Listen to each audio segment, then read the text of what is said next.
Assalamualaikum warahmatullahi wabarakatuh. Bertemu kembali dengan Pak Dedi dalam ilmu kimia. Apa kiranya Pak Dedi akan dibahas kali ini? Kita coba membahas masalah sel elektrolisis. Sepertinya kita telah ketahui bersama bahwa pada sel elektrokimia ya itu kita bagi menjadi dua. Ada sel Volta atau sel Galvani, ada juga sel elektrolisis, di mana pada sel elektrolisis ini suatu reaksi kimia itu akan berlangsung apabila menggunakan arus listrik. Ya, oleh karena itu Bapak akan khususkan untuk kali ini kita bahas masalah sel elektrolisis.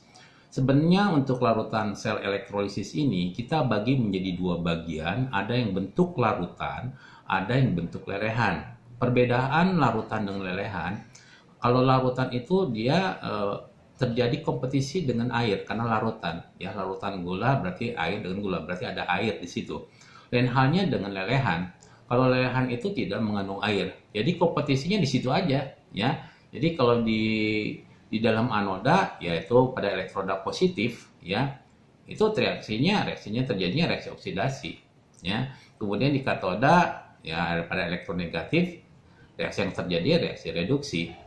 Kation kekurangan elektron, ion yang kekurangan elektron, dan anion adalah yang kelebihan elektron. Ya, nanti coba kita spesifik lagi, kita bahas satu per satu. Ya, pertama-tama tentu saja kita akan bicarakan masalah elektrolisis lelehan. Ya, lelehan. Ya, jadi bentuknya lelehan. Ya, sel ini hanya berlaku untuk senyawa ionik. Ya, kita garis bawahi ini adalah berlakuannya ionik dan tidak ada zat larut air, ya seperti misalnya lilin meleleh nggak ada air di situ, ya bentuk cair tapi dia tidak mengandung air. Begitu bila misalnya besi meleleh, jadi ya di katoda langsung saja, ya kationnya langsung direduksi. Kita lihat kalau reduksi itu elektronnya berada di sebelah kiri di ruas sebelah kiri atau sebelum tanda panah. Sedangkan pada anoda terjadi reaksinya adalah reaksi oksidasi, ya di mana di sini elektronnya setelah tanda panah, ya. Oke, coba kita bahas masalah untuk lelehan, ya, dengan contohnya. Ya, di sini dicontohkan, tulislah reaksi elektrolisis leburan NaCl, ya, leburan lelehan NaCl. Maka langkah pertama yang kita lakukan adalah kita reaksikan dulu bahwa NaCl ini kan ionnya dan beroleh menjadi NaCl menjadi Na+ ditambah dengan Cl-, ya. Nah, nanti kita beri koefisien 222. Kenapa kita beri koefisien 2? Ini tidak lain adalah nanti mengimbangi daripada di sini 2 Cl- ini, ya.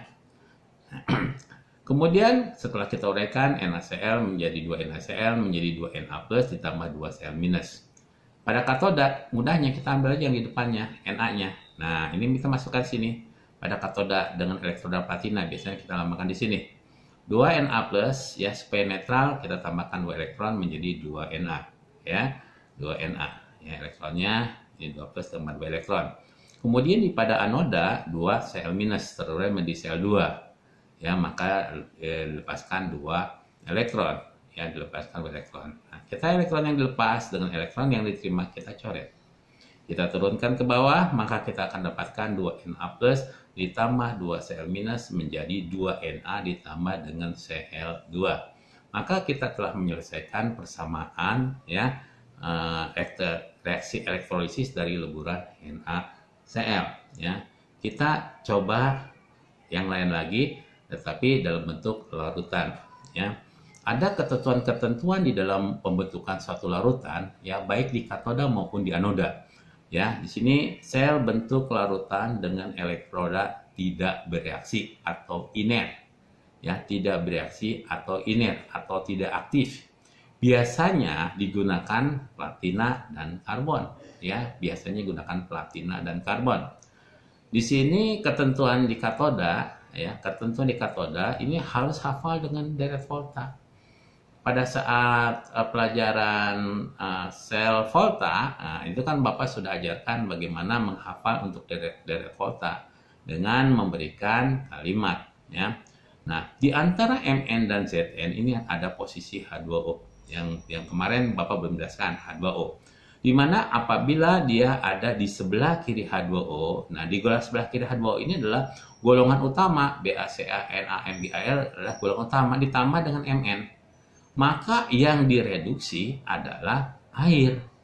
Yang direduksi air dengan persamaan reaksi 2H2O ditambah 2 elektron menjadi 2OH- ditambah H2 gitu ya.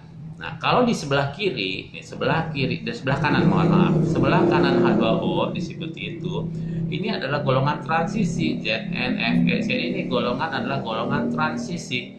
Kalau golongan transisi ini ya plus dengan hidrogen, karena hidrogen bukan transisi, maka yang direduksi kation. Bapak ambil contoh misalnya di sini Cu2+ ditambah 2 elektron menjadi Cu. Kalau H-nya ya 2H+ ditambah 2 elektron menjadi H2. Ini yang terjadi di katoda ya. Bagaimana kalau misalnya saja yang terjadinya di anoda ya. Jadi bentuk larutan elektroda tidak bereaksi inert, reaktif yang ketentuannya di anoda. Nah, di sini kalau yang mengandung O misalnya SO4 ini kan mengandung O nih.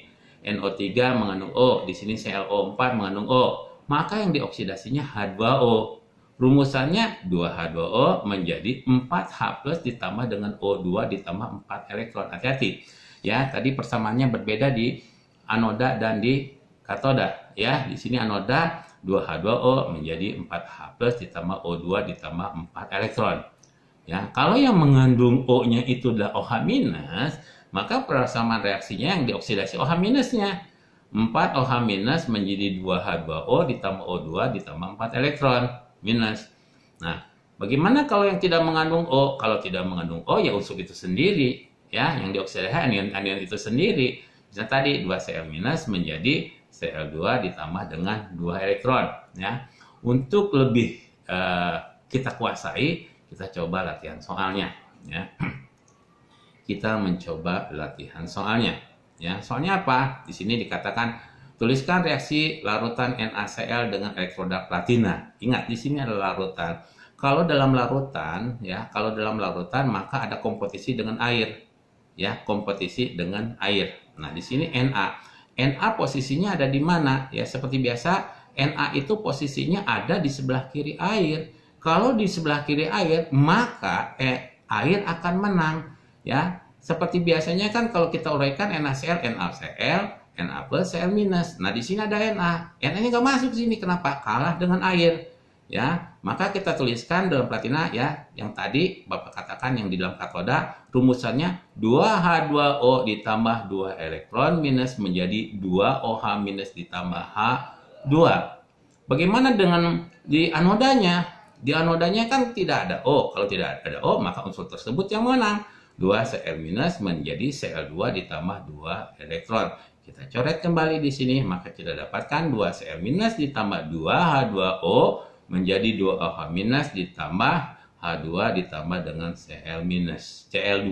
Pak, ini kok terbalik? Nggak apa-apa kalau terbalik di sini. Kemudian yang kedua, tuliskan reaksi elektrolisis larutan CuSO4 dengan elektroda karbon. Ya, kita kenakan dengan elektroda inert. Nah, di sini CuSO4. Nah, posisi CuSO4 akan turun menjadi Cu2+ ditambah SO4 2-. Cu ada di sebelah kanan daripada air. Karena Cu ada di sebelah kanan daripada air, maka Cu yang menang. Maka kita tuliskan di sini adalah 2Cu2+ ditambah 4 elektron menjadi 2Cu. Ya, DCU di sini. Nah, kemudian di katodanya ada SO4. Nah, kalau SO4 ada O, berarti air yang menang. Maka rumusannya di dalam anoda adalah 2H2O menjadi 4H+ ditambah O2 ditambah 4 elektron. Nah, ini makanya di sini dikalikan 2 ini harusnya kan CO2+ ditambah 2 elektron menjadi CO. Tapi karena mengimbangi, elektron yang dilepas harus sama dengan elektron yang diterima, maka kita samakan di sini supaya kita bisa hilangkan untuk elektronnya. Dengan demikian, setelah kita coret di sini, kita akan turunkan ke bawah 2Cu2+ ditambah 2H2O, kemudian menjadi 2Cu ditambah 4H+ menjambah O2. Ya, kita coba kasus yang berbeda lagi. Ya, kita kasus yang lain lagi. Ya, sama dengan kondisi seperti itu. Misalnya saja HCl. 2HCl terus menjadi larutan NaCl ya. Maaf, ini HCl ya, bukan NaCl nih, HCl ya. Plus 2Cl minus. Katodanya 2H plus tambah 2 elektron menjadi H2. Ya, tadi udah dikatakan Cl tidak ada O, maka Cl yang menang. Maka kita turunkan menjadi 2H plus ditambah 2Cl minus menjadi H2 ditambah dengan Cl2 ya. Kemudian di sini berikutnya lagi. Bagaimana dengan OH? Di sini ada pengaruh OH-nya. Mg ada di sebelah kiri daripada air, maka air yang menang. Seperti yang tadi sudah dijelaskan oleh Bapak. OH, nah OH kan punya rumusan baru ya, 2OH 4OH minus menjadi 2H2O ditambah O2 ditambah 4 elektron. Kalau kita coret 4 elektron kita coret di sini, 4OH kita coret di sini. Kemudian nah di sini ada 4H2O, di sini 2H2O, maka yang kita kurangi, yang besar dikurangi dan yang kecil adalah akan habis. Maka di sini menjadi 2H2O menjadi 2H ditambah dengan O2. Itu untuk sel larutan ya, sel elektris larutan dalam bentuk inert. Sekarang kita coba bagaimana kalau misalnya saja kita dalam bentuk sel elektrodanya aktif. Ya, termasuk elektroda aktif adalah tembaga, perak, nikel, besi, ini adalah aktif-aktif. Jadi untuk membedakan yang paling gampang saja ya gitu kan. Pak, bedanya bagaimana sih untuk membedakan elektroda aktif dengan tidak aktif? Apakah saja hanya yang tidak aktif, karbon dan platina. Kalau Bapak tambahkan lagi satu adalah emas. Ya, selebihnya adalah aktif. Ya, jadi ingat ya. Emang yang umum itu adalah karbon dan platina. Ya jarang kita menggunakan emas karena harganya mahal. Tapi emas termasuk elektroda yang tidak aktif. Itu aja Anda hafalkan. Selebihnya adalah aktif. Ketentuan di katoda seperti ketentuan kation pada larutan elektroda tidak aktif. Ya, jadi untuk ketentuan-ketentuan di katoda ya itu sama dengan elektroda yang tidak aktif. Sedangkan ketentuan-ketentuan ya di anoda ya di oksidasi elektron tersebut apapun anilnya tidak berpengaruh. Mau punya O, tidak punya O, yang menang adalah elektroda aktifnya. Ya, kita coba contohnya di sini adalah tuliskan elektris larutan NaCl dengan elektroda tembaga. Misalnya kita ambil satu contoh seperti itu. Ya, kita ambil satu contoh adalah bagaimana NaCl dengan tembaga. NaCl, Na seperti biasa ada di ruas kiri ya, ada di sebelah ruas kiri daripada H2O, maka H2O yang menang. Maka persamaan reaksinya seperti ini. Makanya kalian harus hafal nih. Ya. Kemudian di anoda massa bodoh di sini. Ya, massa bodoh ada O nggak ada O, yang menang aku kata Cu. Maka Cu menjadi Cu2 plus ditambah dengan 2 elektron. Maka kalau kedua elektron kita coret di sini, maka kita akan turunkan 2H2O ditambah dengan Cu menjadi 2OH minus ditambah H2 ditambah Cu22 plus. Ya, inilah ya reaksi untuk elektroda aktif. Ya, aktif. Untuk katodanya sama dengan yang tidak aktif, tetapi untuk anodanya massa bodoh yang mana, yang penting aku yang menang kata elektroda aktif itu sendiri. Mudah-mudahan kalian dapat memahami apa yang Bapak jelaskan ya. Tetap semangat. Bapak cukupkan sekian dulu. Assalamualaikum warahmatullahi wabarakatuh. Tetap semangat dengan Pak Dedi ya. Oke.